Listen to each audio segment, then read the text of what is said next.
अरे समधी जी, क्या हाल चल बा? कैसे बानी? हम हम तनी के बैठी, बड़ा गर्मी पड़त है समधी जी आजकल तो। अरे तो थके मजा के करे सुधेला, तुहार आल ही लेला, तुहार गाल ही लेला। हाँ, बुझाइछा सठिया तो बाटे, बहुत मजाक करेला तू कम नाई हो बुढ़ौती में तो के जवानी छटकल बा। अरे बुढ़ऊ, हम वो जमाना के है ना कि सर झुका के चलती थी, आजकल के जमाना छौड़ी नहीं। हाँ, कि सोना बाबू हैसे होइसे।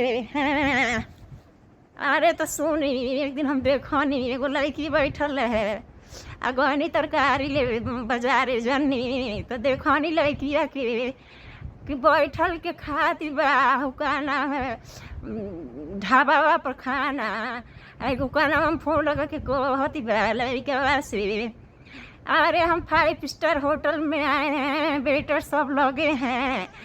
हाँ, और जरा फ़ोन रखो, डिस्टर्ब मत करो, मेरे नौकर मुझे सैंडल पहना रहा है।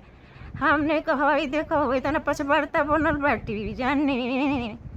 हाँ, ये कुल देखी मानो हम मन के ते छोटकी बियाह हो जाता छोटकी पे। आजकल के लोग 27-28 बरस के होके बच्ची बनेली दूध पियत, आ फोनवा में सब करम कह के बैठ चलिए पंडित जानी। अरे मानो जरूरी हर बार समझी कहल को पंडितो जी बोल दिखल जाला समझी। अरे बस पंडित जी तो हम नहीं के बोले, नहीं तो बड़ा मजा आई हम पंडित जी बोल दी नहीं तो जानी। यह बात हम लोग कहत रहनी कि देखब उ फोनवा पर चबर चबर कह के सोना बाबू कह के लड़का कैसे बेवकूफ़ पागल बना रही थी। और माई